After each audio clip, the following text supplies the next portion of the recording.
Kebiasaan yang bisa mencegah kemunculan demensia antara lain dengan gaya hidup sehat untuk menjaga kesehatan otak, kemudian menstimulasi mental dan sosial, serta menjaga kesehatan tubuh lainnya. Contoh gaya hidup sehat untuk kesehatan otak adalah berolahraga secara teratur, mengonsumsi makanan sehat, tidur yang cukup, dan mengelola stres. Untuk menstimulasi mental dan sosial, dibutuhkan latihan otak secara aktif dan tetap bersosialisasi. Dan untuk menjaga kesehatan tubuh lainnya, disarankan berhenti merokok, batasi alkohol, mengelola kondisi kesehatan kronis, dan hindari cedera kepala. Baik, masih bersama kami di Bincang Sati dan kita masih membahas sama kita hari ini bagaimana caranya untuk mencegah demensia sedari dini. Nah, ini kan jadi salah satu concernnya ketika kita kalau dikasih umur panjang sama Tuhan, kita dikasih umur 60, 70, 80, 90 mungkin sampai 100 gitu ya.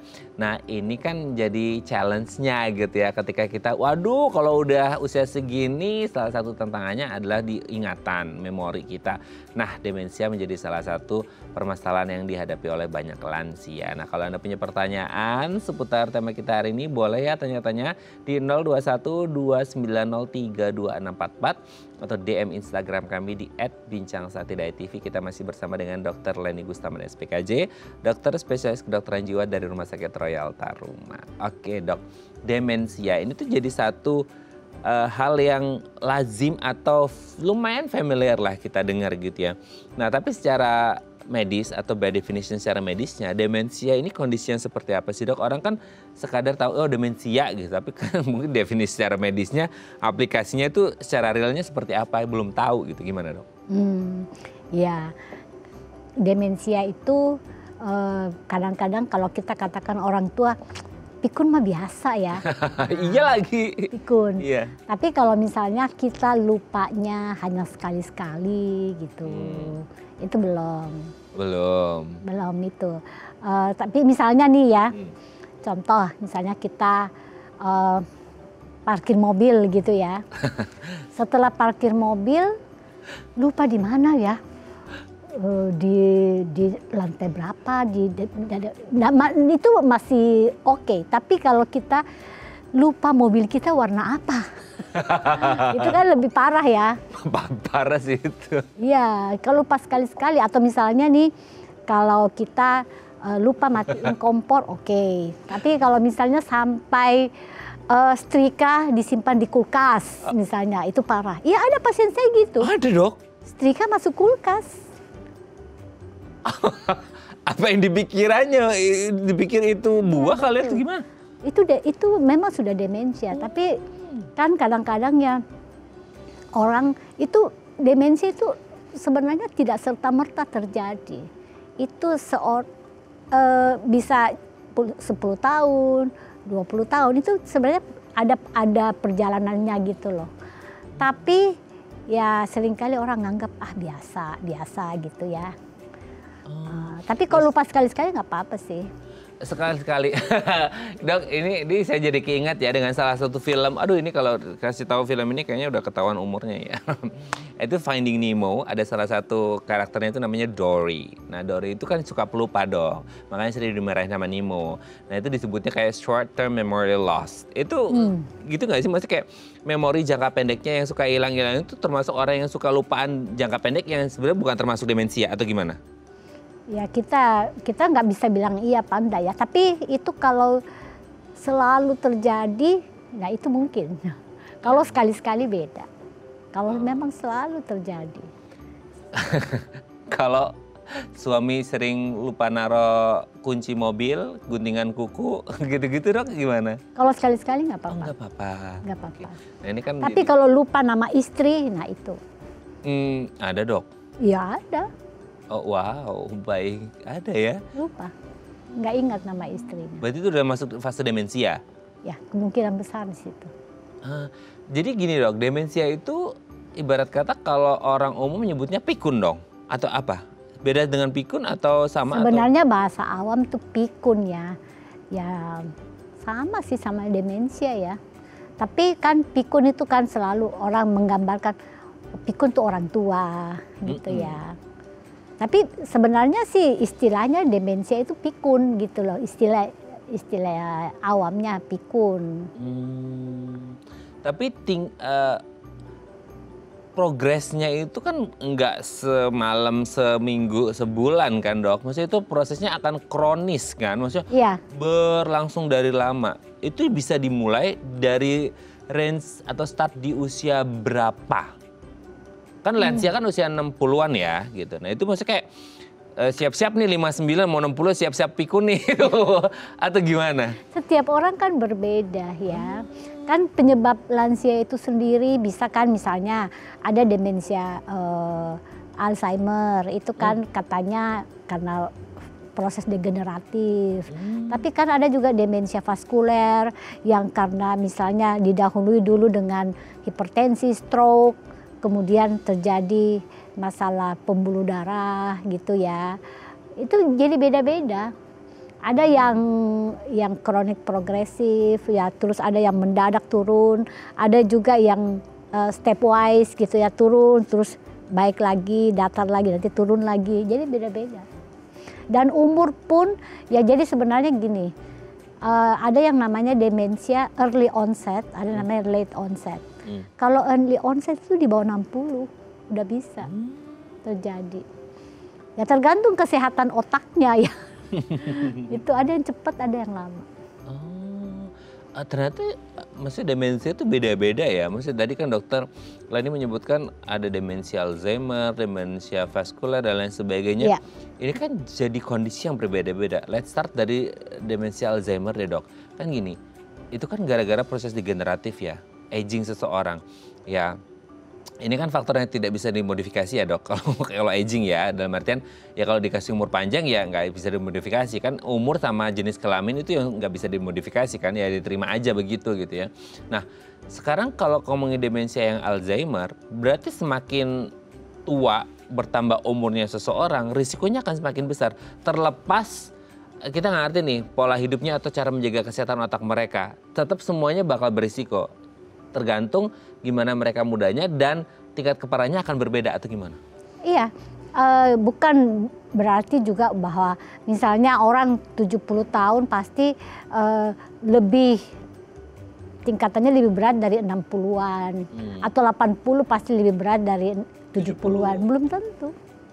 Tergantung ya, kan faktornya ya. Kalau misalnya dia hidup sehat gitu ya. Semua terkontrol, tidak diabetes, tidak hipertensi, tidak obesitas. Ya pokoknya semua bagus lah ya. Masalah pembuluh darahnya juga bagus, terus dia tidak stres. Itu belum tentu terjadi. Tapi mengingat kondisi masyarakat kita terutama kayak yang di Jabodetabek ya dok ya, dengan pressure yang tinggi gitu ya. Sesimpel kayak oke kerjanya mungkin nggak stressful, tapi di jalan macet-macetan segala macam, mungkin dia pola makannya baik dan lain sebagainya, tapi tingkat stres juga tinggi, pasti juga pengaruh dong. Pengaruh, tapi gini, ada yang lebih cepat, ada lebih lambat. Apa tuh? Yang lebih cepat dan lebih lambat ya mah? Iya, kalau misalnya dia mampu hidup sehat ya, lifestyle-nya. Betul. Kemudian mampu mengelola stres walaupun macet-macet. Ya kan belum tentu juga sih. Ya memang kalau dikatakan sekarang ini zamannya waduh penuh stres. Tapi ada orang yang bisa memanage stres, ada kan yang sulit ya. Itu tergantung juga itu juga kan. Nah, itu kan jadi sebenarnya itu juga ilmu ya dok ya, rahasia ya, memanage stress management itu juga kan penting ya dok ya? Iya, betul. Itu bisa dipelajari dok? Maksudnya kayak nggak suka temperamen di jalan gara-gara diklaksonin orang gitu? Itu bisa ya? Bisa, zaman sekarang kan orang wah apa-apa berantem, antri berantem gitu ya. Betul. Ya tentu kalau dia bisa memanage kan lebih bagus. Jadi dari sesimpel antri, diklaksonin orang nggak marah-marah itu ternyata bisa berdampak pada demensia atau tidaknya seseorang karena masalah tadi ya, mungkin salah satunya karena masalah proses aging di demensia Alzheimer. Jadi harus berhati-hati, kontrol emosinya, stres manajemennya bagus gitu ya. Oke dok, nanti kita lanjut lagi ya, ini menarik banget perbincangan kita hari ini ya. Oke pemirsa, kami akan kembali saat lagi, kita bersama kami di Bincang Sehati.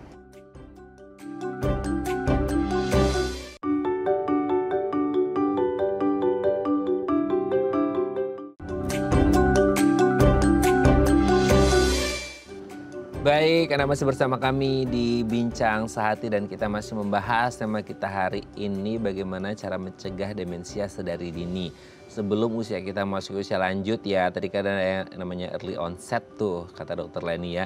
Bahkan di usia-usia sebelum 60 mungkin 40-50 sudah mulai pikun, bahkan mungkin lebih muda lagi, makanya kita harus berhati-hati. Kita mencegah demensia sedari dini.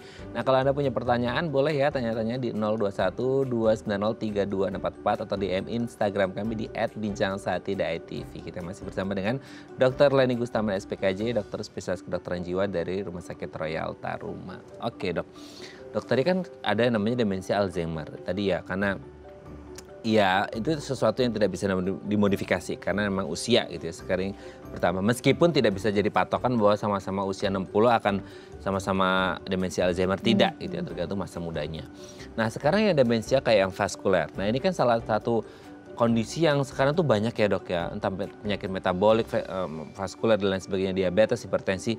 Ini kan jadi mungkin dokter di rumah sakit sangat terbiasa sekali dengan penyakit ini sekarang gitu ya. Nah ini kan jadi momoknya juga untuk lansia-lansia juga, karena mostly penyakit metabolik, vaskuler ini dialami oleh lansia. Meskipun tidak menutup kemungkinan juga anak-anak usia produktif juga mengalami. Tapi kalau kita sandingkan dengan lansia, udahlah lansia, kena degeneratif aging plus metabolik, vaskuler dan lain sebagainya, kenalah si demensia vaskuler ini sendiri. Nah orang-orang dengan kayak hipertensi, diabetes itu kenapa akhirnya rentan mengalami demensia vaskuler? Misalnya kayak itu kan kalau metabolik nih, diabetes kan dia metabolisme aja dok, kenapa jadi merembet ke otak ya? Atau hipertensi ini kan di pembuluh darah, kenapa ke otak ya? Nah itu gimana? Itu kan mengganggu vaskularisasi di otak. Jadi bisa, banyak sih terjadi seperti itu. Bahkan ya ada demensia yang gabungan antara Alzheimer dan vaskuler, ada bisa juga. Wah, double kill itu dok. Ya, jadi setiap terjadi masalah seperti itu ya harus dicek semua. Kita cek semua apa sih faktor-faktor risiko yang memperberat. Memang sebenarnya dikatakan demensia itu nggak bisa disembuhkan ya kalau memang sudah terjadi demensia, kecuali demensia yang sebenarnya sih dia bukan demensia ya, tapi karena dia depresi, itu namanya pseudodemensia ya. Itu setelah depresinya sembuh, ya gejala demensianya hilang. Tapi itu bukan demensia yang sebenarnya gitu ya, bukan true demensia. Namanya pseudodemensia. Jadi orang sering kan mengatakan, dok saya ini orang depresi itu banyak pelupa, sering pelupa. Tapi setelah depresinya teratasi, pelupanya hilang. Tapi kalau demensia Alzheimer, vaskuler itu nggak bisa. Tapi dengan bisa kita kontrol, ada obat yang menyebabkan dia tidak terlalu cepat penurunannya. Misalnya penurunan kognitifnya nggak terlalu curam, dia bisa lebih landai. Itu bisa kita beri obat. Jadi tidak terlalu signifikan banget turunnya gitu ya? Iya, nggak terlalu cepat. Tidak terlalu cepat. Nah dok, berarti kalau kayak kita ngomonginnya pencegahan dari dini, dari demensia itu sendiri, let's say kalau untuk yang demensia vaskuler ya, orang-orang dengan hipertensi, dengan diabetes, sesimpel kayak mereka menjaga kadar gula darah, mengontrol gula darah, atau menjaga tensinya supaya tidak tinggi, itu juga otomatis mencegah atau meminimalkan risiko terjadinya demensia vaskuler dong? Betul, iya. Oke. Jadi gini, misal orang dengan diabetes, orang dengan hipertensi gitu ya. Let's say ini belum, kan tidak semua orang diabetes dan hipertensi akan mengalami demensia, tapi berisiko besar. Kalau di awal-awal kayak, dok gula darah saya udah di atas 200 nih gitu. Terus hipertensi juga udah di atas 200 gitu, udah tinggi lah pokoknya gitu ya. Oh saya coba kontrol deh gitu ya. Sama lansia lain yang sama-sama kondisi itu tapi tidak terkontrol. Berarti yang tidak terkontrol yang akan lebih cepat demensia? Oh iya, lebih mudah. Lebih mudah terjadi. Ya jelas, jadi ya pola hidup sehat itu paling penting, dikontrol. Ya dengan mengontrol gula darah, mengontrol tekanan darah, kemudian pola hidup sehat ya misalnya aktivitas fisik. Kadang kan orang kalau udah lansia aktivitas fisik nggak usah, padahal justru malah lebih penting aktivitas fisik pada lansia daripada orang yang masih muda. Oh, kan gini dok, tapi kan lansia keterbatasan mobilisasi mungkin masih kayak Jadi kayak apa ya bahasanya, kayak keluarga itu ngeliatnya ringkih gitu, takut jatuh lah, takut kepleset, takut ya, patah. supaya nggak jatuh, ya dilatih. Misalnya nih, dilatih ototnya supaya nggak jatuh kan. Yang menyebabkan lansia jatuh karena apa? Karena ototnya kan nggak kuat, dilatih. Makanya sebenarnya itu olahraga itu, orang sering menggaungkan penurunan massa otot. Penurunan massa otot itu sudah dimulai di atas 30 loh. Oh wah, 30? Dimulai 30? Iya. Saya 5 tahun lagi lah dok, nomor 25. Oh dari seawal itu dok? Iya, cuma orang nggak nyadar. Jadi sebenarnya kalau kita mulai olahraga, rajin berolahraga gitu ya, itu sebenarnya investasi untuk masa tua kan. Jangan tua baru sudah susah jalan baru kita mulai. Seharusnya jadi kita sebenarnya kan pencegahan paling penting. Sesimpel jogging, jalan gitu udah berdampak ya dok ya? Ya tapi kalau untuk orang tua itu sebenarnya nggak cukup. Katanya sih lebih bagus disertai dengan angkat beban. Wow, angkat beban ya supaya beban hidupnya lebih ringan ya dok ya. Oke sebelum supaya kita nggak gampang jatuh sebenarnya. Nggak gampang jatuh betul ya. Oke dok sebelum lanjut ini ada penelpon, kita sapa terlebih dahulu ya dok ya. Halo selamat pagi, dengan siapa di mana? Pagi semuanya, saya Yeti dari Surabaya. Gimana Jakarta? Gimana? Sehat, terima kasih Bu Yeti di Surabaya. Sehat Bu? Sehat. Oke, silakan Bu Yeti mau tanya apa nih ke Dokter Leni, monggo. Ya, dokter, ini semestinya ya sudah lumayan agak lama ya. Saya itu kadang lupa nyebutin nama seseorang gitu. Padahal itu ingat, tapi mau saya keluarkan Di ujung lidah itu, ya? lupa gitu. Itu apakah disebut demensia? Itu yang pertama. Yang kedua, tangan itu kadang sukaannya kayak goyang gitu loh dok. Apalagi kalau saya terlalu banyak mikir, stres atau apa itu goyangnya tambah parah. Apakah itu disebut demensia? Maksudnya gejala demensia mengarah ke Alzheimer. Terus kalau misalkan awal-awal demensia itu untuk mengetahuinya itu gimana ya untuk pencegahannya itu aja, makasih. Oke, Dokter Leni sudah jelas atau yang ditanyakan? Ya, umurnya berapa Bu? Kalau saya sih sekarang kepala 6 lebih ya, tapi saya soal mengucapkan nama itu sudah lumayan lama ya, kepala 4 itu sudah mulai mengucapkan itu loh dok, Oh dari ujung lidah gitu ya Bu ya, cuma nggak tahu, nggak bisa gitu ya? Iya, padahal tahu gitu loh, mau dikeluarin itu yang susah gitu loh, siapa gitu, padahal tahu orang ini gitu loh. Oke, sudah jelas dok? Sudah ya. Oke, matur nuwun Bu Yeti di Surabaya. Nanti akan kita jawab setelah break ya Bu Yeti ya. Matur nuwun. Salam buat keluarga besar di Surabaya. Oke, dan nanti kita jawabnya setelah break ya. Oke, pemirsa, kami akan kembali saat lagi, kita bersama kami di Bincang Saat.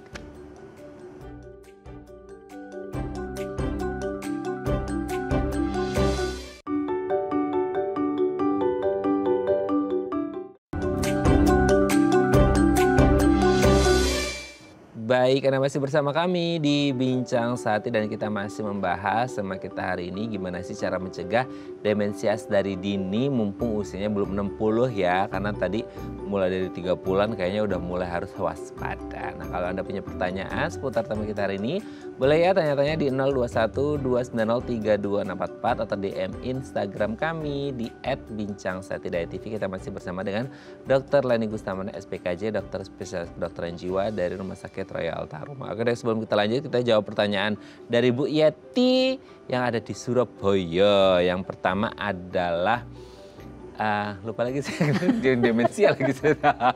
Menamakan, ingat nama apa enggak? Iya, nama itu kayak di ujung mulut, di kepala itu udah ada tapi kayak susah mengucapkan. Padahal kayak tahu orang itu namanya siapa tapi susah banget mengucapkan. Itu bagian dari demensia kata? Belum tentu ya, karena dikatakan juga dari muda ya. Memang ada otak seseorang itu untuk nama atau angka sulit. Ada juga, waduh, ya nama dengan angka itu misalnya nih plat mobil ya. Ada orang kan plat mobil hafal banget, tapi ada yang susah. Contoh misalnya nomor handphone, 12 angka, 13 angka digit, kan, digit itu ya. Ada orang kalau nomor handphonenya, tunggu dulu saya buka handphone dulu ya. Saya nggak tahu nomor dia sendiri kan dok? Itu nomor dia sendiri nggak tahu. Kalau soal itu sih kita nggak bisa serta-merta mengatakan itu demensia ya. Harus ada faktor-faktor lain yang kita lihat. Memang apa-apa lupa, habis makan lupa. Tadi saya ngapain aja ya lupa gitu. Belum tentu juga sih. Belum tentu ya. Ya, kalau bisa sih ya memang ya dicatat ya. Supaya nggak lupa gitu. Nah, mungkin ini temennya Bu Yeti banyak ya, jadi mungkin agak susah buat nyatet ya. Tapi intinya ya itu bukan bagian dari demensia kali ya dok ya? Belum tentu. Belum tentu bagian dari demensia. Mungkin karena pas lagi lupa aja. Meskipun ini usia Bu Yeti kan 60-an dan itu dimulai dari 40-an. Ya mungkin kan kita sering ketemu banyak orang kayak, oh mungkin karena Bu Yeti temennya banyak, jadi mungkin kayak lupa tahu muka, teman lupa nama. Meskipun di sini udah pernah kenalan dan tahu namanya. Ketika disebut namanya siapa? Oh namanya Idui gitu. Oh Idui gitu. Iya gitu ya dok ya. Baik. Oke dok, pertanyaan kedua dok. Kalau lagi stres tangannya suka gemetar. Semakin stres semakin goyang. Itu gimana dok? Ya itu sih bukan ya. Bukan demensia, itu mungkin ya memang kalau kita cemas kadang-kadang suka ini ya. Refleks ya dok itu ya? Ya gemeter. Kecuali kalau gemeter-gemeternya terus-terusan itu mengarah ke Parkinson mungkin ya. Ada kan yang gerak-gerak gitu ya. Oke. Justru ini yang terjadi adalah ketika Bu Yeti ini lagi stresnya tingkat tinggi ya. Nah nanti mungkin bisa diperiksakan lebih lanjut gitu ya untuk mengetahui seperti apa. Tapi kalau bagian dari demensia bukan ya dok ya? Bukan. Oke. Nah, yang terakhir ini sebenarnya pertanyaan saya juga nih sekalian ditanyain sama Bu Yeti nih ya. Gejala-gejala atau tanda-tanda itu menuju ke demensia itu seperti apa? Mungkin kan tadi ada demensia, mungkin Alzheimer, demensia vaskular, mungkin beda-beda. Tapi ada nggak dok gejala klinis yang umum terjadi yang mungkin ini akan menuju ke demensia gitu? Apakah sesimpel lupa naruh kunci, yang simpel-simpel itu menuju demensia atau itu bukan? Atau ada yang lain atau gimana? Kalau lupa naruh kunci sekali-sekali belum. Ya. Tapi kalau sering kemudian biasanya kan kalau kita yang untuk dasar-dasar ya kita tes demensia ya. Namanya MMSA ya. Mini Mental State Examination gitu ya. Kita tanya misalnya nih, saya bilang sama Mas Raden, saya sebut tiga kata ya Mas Raden ya. Terus kita ngobrol-ngobrol nih. Saya tanya lagi, Mas Raden, itu yang tadi 3 angka? Oh Mas Raden sudah nggak ingat. Oh gitu. Itu salah satu contohnya gitu. Nanti ya. habis live kita tes itu ya. Jangan di sini, soalnya kalau ketahuan lupa bahaya saya. Oke. Iya gitu, jadi ingatan yang bukan bahwa lupa masa lalu, enggak. Yang barusan itu yang lebih penting. Itu dia ya. Oke ya, semoga bisa menjawab pertanyaan Bu Yeti yang ada di Surabaya ya. Dan semoga saya selalu Bu Yeti matur nuwun. Oke dok, selanjut kita ke DM Instagram ya. Ini dari Pak Albert.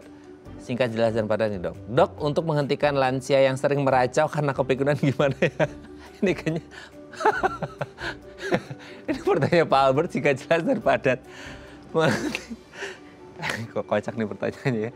Menghentikan lansia yang sering meracau karena pikun gimana ya, Dok? Memang kalau memang dia sudah masuk ke demensia itu, kemudian dia meracau, ya kita lihat ya apa kita masih bisa mengatasi dengan kan bisa terapi yang namanya non farmakologik, ada yang farmakologik ya. Nah kalau memang masih misalnya apa penyebabnya sih dia meracau itu? Betul. Ya kan, mungkin ada apalah. Kadang-kadang kan unek-uneknya gitu kan sih, Dok, di dalam pikiran otaknya dia yang belum tersampaikan atau gimana? Bisa aja. Ya ditangani dulu. Kadang-kadang kan ada yang sampai meracau karena dia nggak bisa tidur. Nah itu dia atasi dulu. Kalau memang butuh ya kadang-kadang juga pasien saya sih saya beri obat ya. Ada yang sangat agresif. Sangat agresif. Kalau misalnya dia udah nggak bisa ya harus dibantu misalnya dengan suster perawat gitu ya.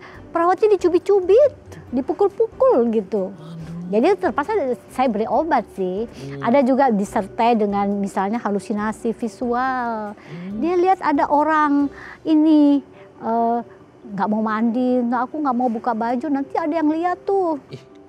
Padahal ya nggak ada kan, itu demensia juga sih. Itu sudah masuk demensia. Yang kalau sudah sampai meracau itu ya memang udah demensia biasanya. Berarti bukan hanya orang bilang, ini penampakan, bukannya emang itu demensia ya, Dok ya? Iya. Nah itu ya, semoga ini bisa menjawab pertanyaannya Pak Albert dan semoga sehat selalu ya Pak ya. Terima kasih sudah menghubungi kami. Oke Dok, nanti kita lanjut lagi ya di segmen terakhir. Nggak keras ini Dok, seru banget soalnya hari ini ngomongin demensia ya. Oke pemirsa, kami akan kembali saat lagi kita bersama kami di Bincang Sehati.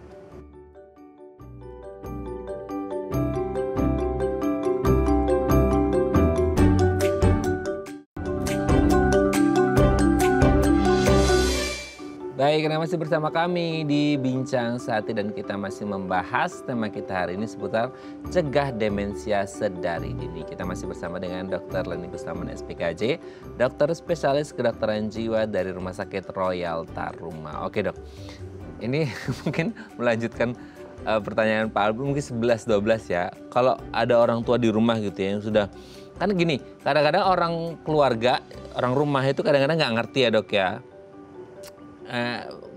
Bawaannya itu kesel aja gitu ya. Kalau udah ada orang di rumah yang menuju ke demensia dengan gejala-gejala tadi yang disebutkan, karena mungkin berbeda setiap orang. Nah, kalau udah muncul gejala-gejala seperti itu, bahkan mungkin sebelum usia 60, itu untuk menegakkan diagnosis bahwa orang itu benar demensia itu sekedar dilihat dari kebiasaan dia sehari-hari, mulai dari lupa atau meracau tadi kayak Pak Albert dan lain sebagainya, sesimpel itu, atau ada tes khusus mungkin selain anamnesis ya mungkin di dokter itu untuk menegakkan diagnosis bahwa dia benar-benar demensia itu gimana Dok? Ya sebenarnya sih yang kan ada tesnya, kemudian ya kalau mau ini di MRI kelihatan. Biasanya kalau dia sudah sampai meracau kelihatan tuh biasanya ada pengecilan otak, atrofi otak. Ada. Tapi kalau udah benar-benar kayak gejala klinisnya ini udah kelihatan banget nih Dok, ini segala macam tadi yang disebutkan dan tadi yang terjadi itu udah dialami semua. Itu selanjutnya bagaimana? Maksudnya untuk setelah oke lah ini pasti udah demensia. Ya. Kan masalahnya tadi dokter Leni sempat menyebutkan demensia nggak bisa sembuh katanya Dok. Terus harus gimana dong? Gimana? Ya tentu kita ngatasi gejalanya ya, misalnya yang meracau, yang agresif, ya itu ada obatnya untuk menurunkan agresivitasnya itu. Ya. Masalahnya gini, kalau kayak demensia itu entah yang Alzheimer, kalau Alzheimer kan semakin bertambah umur ya, apalagi tidak didukung dengan aktivitas fisik itu lebih bahaya lagi ya. Atau orang-orang dengan demensia vaskuler yang tidak terkontrol gula darah atau tekanan darahnya gitu. Itu kan berarti semakin kronis semakin progresivitasnya memburuk kan Dok ya. Nah itu demensianya juga pasti akan tambah memburuk dong. Maksudnya ketika pengobatan itu dilakukan, entah minum obat dan lain sebagainya, itu membuat dia stagnan di posisi yang tidak lebih buruk atau gimana? Iya, diharapkan sih dia tidak terlalu cepat memburuk gitu. Dengan ditangani dengan tidak ditangani tentu beda ya. kalau kita mengontrol faktor-faktor risikonya, kemudian ya diberikan juga obat yang di misalnya untuk demensianya progresivitas memburuknya itu juga kita tekan, tentu lebih baik.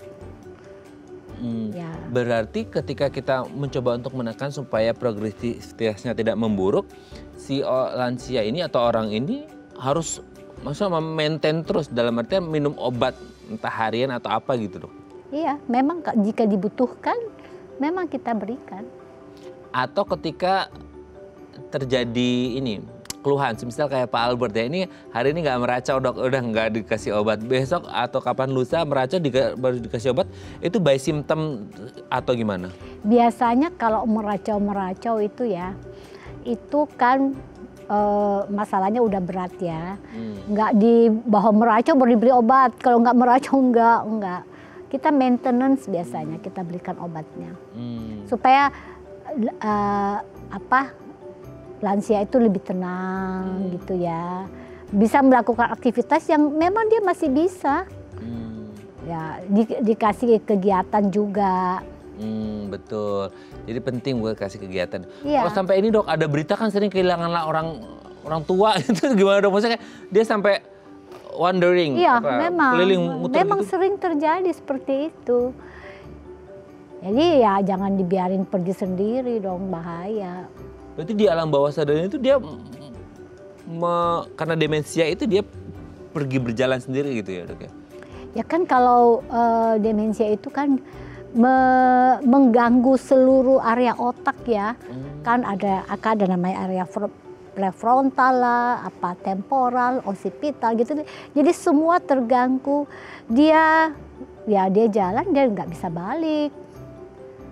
Bahkan ya mungkin ada yang orang mengatakan kok dia BAK-nya kok nggak di toilet, karena dia melihatnya itu seperti toilet padahal kamar tidur misalnya. Gitu. Ada yang seperti itu kan. Terus kalau pergi nggak bisa kembali.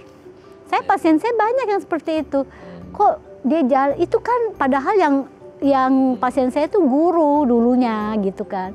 Dia jalan, kok mama saya nggak balik-balik ke rumah, muter-muter di situ nggak bisa balik, kasihan. Perannya keluarga untuk mengawasi ya dok ya. Iya betul. Oke, terima kasih dokter Leni. Hari ini bekal untuk kita menuju usia nanti ketika dikasih umur panjang sama Tuhan ya dok. Semoga kita sehat selalu dok. Oke, terima kasih dok. Sehat terus. Salam untuk keluarga di rumah dan teman-teman di rumah sakit Royal Rumah. Sama-sama ya.